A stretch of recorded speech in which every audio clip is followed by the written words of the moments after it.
수강생 여러분 안녕하세요. 이번 시간은 산재에 대해 살펴보겠습니다. 한국의 전통 마을들은 대부분 산을 등지고 있는 지형에 형성된 경우가 많습니다. 또 한국 사회에서는 사람이 죽으면 산에 묘지를 만들어 장사를 지내는 것이 일반적입니다. 따라서 산신은 산을 다스리는 신 혹은 산의 주인으로 정의되지만 의례에서 산신은 마을의 수호신이나 묘지가 위치한 산을 수호하는 신으로 인식됩니다. 즉, 자연신이면서도 산이라는 자연물과 밀접한 관련성이 상대적으로 잘 드러나지 않는 것입니다. 이번 시간은 산과 산에 살고 있는 생물과 무생물을 관장하는 산신에 대한 의례들에 관해 살펴보도록 하겠습니다. 이러한 의례 역시 산신제로 불리고 있지만 의례의 목적은 지난 시간에 검토한 산신제와는 완전히 다릅니다. 이제부터 살펴볼 산신제는 생업활동이 산과 밀접한 관계를 맺고 있는 사람들에 의해서 수행되는 산신제입니다. 두 가지 이야기로 강의를 시작하고자 합니다. 첫 번째 이야기의 주인공은 북미 원주민인 포타와토미족의 벌목꾼입니다. 벌목은 목재를 생산하기 위해서 산에서 자란 나무를 베는 일을 말합니다. 포타와토미족의 전통적인 벌목꾼은 적합한 나무를 발견하면 나무와 대화를 합니다. 공손하게 자신의 목적을 설명하고 나무에게 허가를 구합니다. 만약 벌목꾼은 나무가 허가하지 않는다는 단서를 포착하면 빈손으로 돌아갈 수밖에 없습니다. 하지만 나무를 베어도 좋다는 동의를 받으면 감사의 기도를 올리고 답례의 선물로 담배를 놓아둡니다. 원주민 벌목꾼의 이야기라고 하니 거리감이 느껴지시나요? 두 번째 이야기는 20세기 한국을 배경으로 합니다.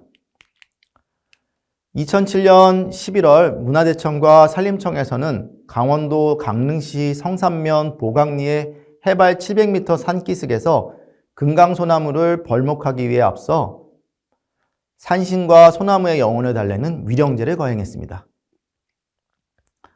벌목은 광화문을 복원하기 위해서 행해졌습니다. 위령제에서는 벌목하기로 결정한 나무의 영혼을 달래는 헌시를 낭독하고 산림청장과 문화재청장이 술을 올리며 산신과 나무의 영혼을 달래는 산신굿을 행했습니다. 전통사회에서 한국인들은 포타와토미족과 마찬가지로 식물, 특히 오래된 나무에는 영혼 혹은 신령이 있다는 믿음을 가지고 있었습니다.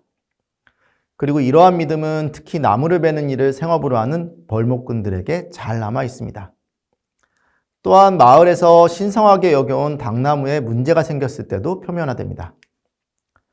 하지만 이처럼 나무에도 영혼이 깃들어 있다는 믿음은 특정 지역의 고유한 관념이 아니라 전 세계의 민간신앙이나 신화에서 보편적으로 발견되는 것입니다. 나무는 풍부한 종교적 의미를 지니고 있습니다. 의미의 구체적인 내용은 우주 혹은 세계의 중심을 떠받치고 있는 세계수의 특색을 띠기도 하고 때로는 생명과 풍요를, 때로는 절대적 존재를 상징하기도 합니다. 한국의 무속신앙에서 나무는 신령이 내려와 머무는 장소로 보며 그렇게 신령이 머물러 있다고 믿어지는 나무를 신목이라고 부릅니다. 1919년 식민지 시기일 조선 거수 노수 명목지라는 조사보고에 따르면 당시 한반도에서 신목으로 모셔지는 나무는 949그루가 넘었다고 합니다. 앞의 수치는 민간에서 신목에 대한 신앙이 얼마나 보편적이었는지를 추정해 볼 수 있도록 하는데, 그렇다면 신목에 대한 신앙은 언제부터 시작되었을까요? 그 기원은 단군신화까지 소급되곤 합니다. 단군신화에 따르면 단군의 아버지인 환웅이 하늘에서 지상으로 강림한 곳이 바로 태백산 꼭대기에 있는 신단수라는 나무 아래입니다. 때문에 한국에서 신목신앙은 산악신앙과도 밀접하게 연결되어 있습니다. 따라서 한국에서는 오래된 나무를 베기에 앞서 나무에 머물고 있는 신령과 산신에게 허락을 구하는 고유제라는 의례를 지냈습니다. 먼저 벌목꾼들은 큰 나무를 베기 전에 산신에게 고사를 지냅니다. 고사는 산신이 소유하고 있던 나무를 취하게 된 것에 대해 사죄를 드리고 벌목 과정에서 사고가 없길 기원하는 내용으로 이루어져 있습니다. 이러한 고사를 벌목고유제라고 하는데 대개 100년 이상 된 크고 오래된 나무를 벨 때 이렇게 예의를 갖추어 산신의 허락을 구하고 나무의 영혼을 위로합니다. 고유제를 마치면 벌목꾼이 나무를 베기 시작합니다. 이때는 어명이오를 3번 외쳤습니다. 이렇게 하는 것은 벌목꾼이 본인의 의지에 따라 나무를 베는 것이 아니라 임금의 명을 받아 하는 일이니 산신령이 양해해달라는 의미를 담고 있습니다. 한편 마을에서도 수백 년간 살아온 나무를 벨 때는 3일 전에 해당 나무의 벌목 사실을 알립니다. 이렇게 하는 이유는 나무가 좋은 목재이길 기원하는 목적과 수백 년간 그 나무에 살던 나무의 신령이 다른 나무로 이사를 가주기를 바라는 목적이 있습니다. 마을의 고유제 사례로 2013년 제주도 삼방산에 노송 고유제가 있었습니다. 600년 된 삼방산 노손이 소나무 재선충에 감염되어 불가피하게 벌목해야 했습니다. 이때 지역 주민들과 승려들이 산신고유제를 지냈습니다. 나무에 600년간 살던 신령이 벌목으로 갈 곳이 없어지게 되자 나무에 천을 묶어 이웃한 소나무에 연결해 목신이 그 천을 따라 새로운 나무로 건너와 삼방산을 떠나지 않고 머물러 주기를 기원했습니다. 또 승려들은 600년이나 된 신목을 베어야 하는 슬픔을 담아 삼방산신령과 목신을 위로하는 의례를 올렸습니다. 이 밖에도 수백 년간 마을을 지켜온 나무가 태풍이나 벼락을 맞아 죽게 될 때도 역시 벌목에 앞서 고유제를 올렸습니다. 산신에 대한 의례는 조선 후기 조직화되었던 보부상들에게도 발견됩니다. 보부상은 보찜장수인 보상과 등찜장수인 부상을 합친 말입니다. 이들은 한국 전통사회에서 전국의 지방 정기장시를 다니며 지게나 보찜으로 물건을 파는 전문적인 행상인 집단입니다.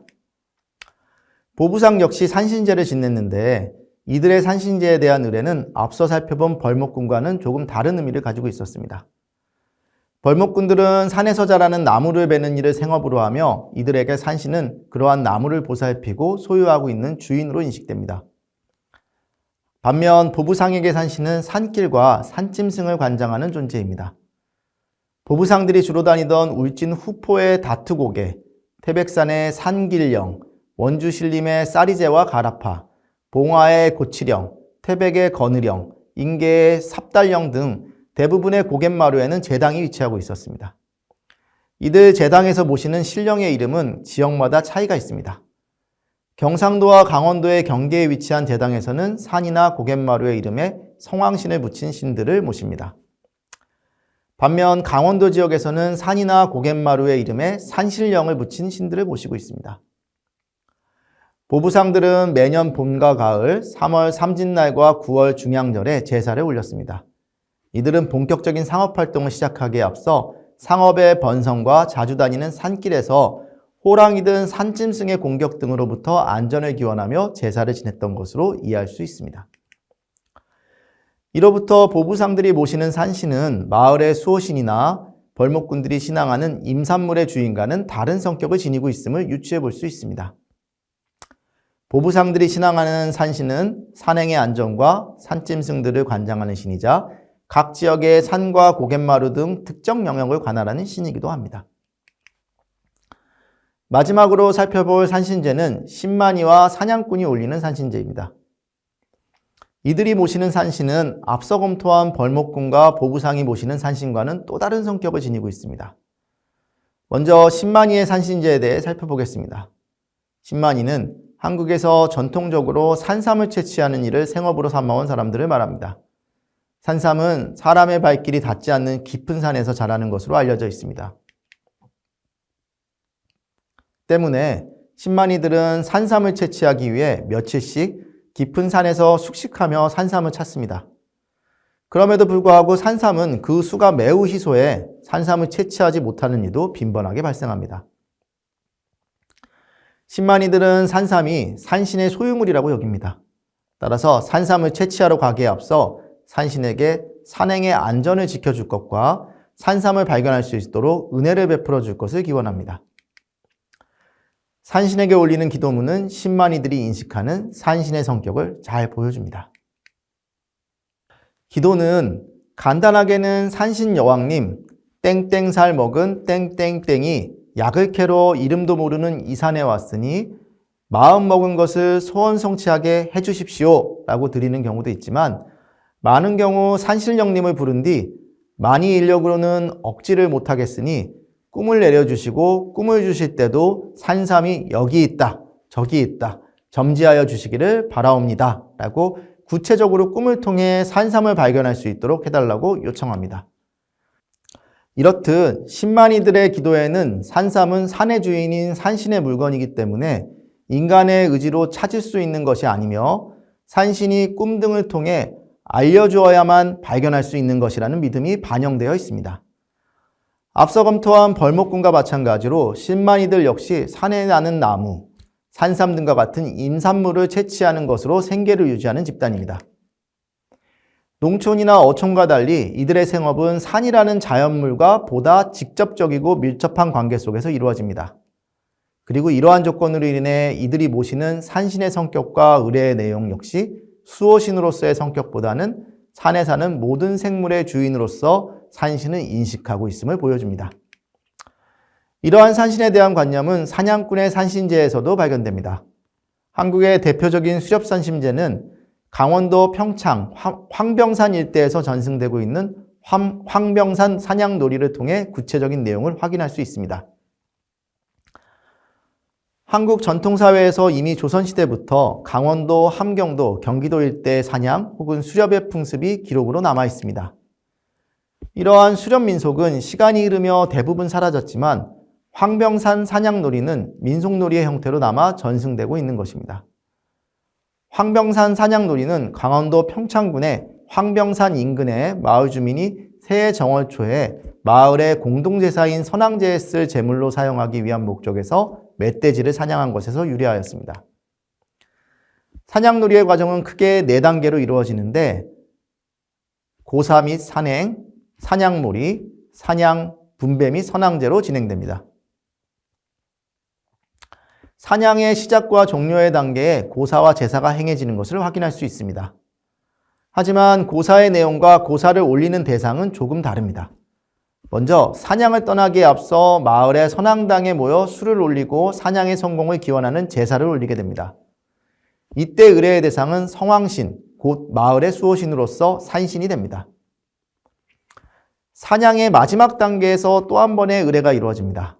사냥하고 나면 바로 산신제를 지내는데 이때 술을 한 잔 부어놓고 황병산을 바라보고 제사를 올립니다. 황병산의 산신을 향해 사냥감을 허락한 것에 대한 감사를 표시하는 것입니다. 그리고 사냥꾼의 산신제에는 사냥으로 얻은 획득물을 산신이 내어주어 얻게 되었음을 확인하는 의미, 산신에게 사냥감을 먹어도 좋다고 허락을 구하는 의미, 사냥감을 내어준 것에 대한 감사의 의미 등이 혼합되어 있습니다. 강의를 정리하도록 하겠습니다. 이번 강의에서 한국 전통사회에서 자연신에 대한 의례 가운데 산신을 대상으로 하는 제사들을 살펴보았습니다. 산신은 한국 민간신앙의 신들 가운데 전국적으로 가장 보편적으로 모셔지는 신으로 그 성격은 대체로 마을이나 집안의 안녕과 번성을 돌보는 수호신으로서의 역할이 부각되어 온 것이 사실입니다. 그러나 이번 강의를 통해 동일하게 산신, 산신제라는 이름으로 불리지만 그 성격과 의례의 목적이 다른 산신과 산신제 역시 존재한다는 점을 확인했습니다. 생업활동이 산과 밀접한 관계 속에서 이루어지는 사람들 또는 산에서 나고 자라는 생물에 직접적으로 의지하여 생계를 유지하는 사람들에게 산신은 일반적인 수호신이 아닙니다. 이때 산신은 산이라는 공간을 관할하는 신이자 산에 사는 짐승이나 나무, 약초 등의 주인입니다. 그리고 이러한 산신에게 올리는 의례인 산신제는 산신의 관할 영역인 산을 침범하며 생활하는 데 따른 양해를 구하고 산행의 안전을 기원하기 위한 목적에서 행해졌습니다. 또한 사냥이나 채집을 통해 획득하려는 동물이나 식물이 산신의 소유임을 인정하고 산신으로 하여금 그것을 인간에게 내어주어 얻을 수 있도록 요청하는 목적에서 수행됩니다. 이렇듯 수렵 채집에 의존한 생업 집단에서 산신제는 산신의 소유물을 획득하기 위해 산신과 교환관계를 만들어내는 의도를 가지고 있다는 점에서 한국 전통사회의 자연의례 중에서도 독특한 지점을 확인할 수 있습니다. 이번 강의는 8번째 강의로 자연의례 1이라는 주제로 살펴보았습니다. 다음 9번째 강의에서는 자연의뢰 2라는 주제로 두 번째 강의를 이어가도록 하겠습니다. 감사합니다.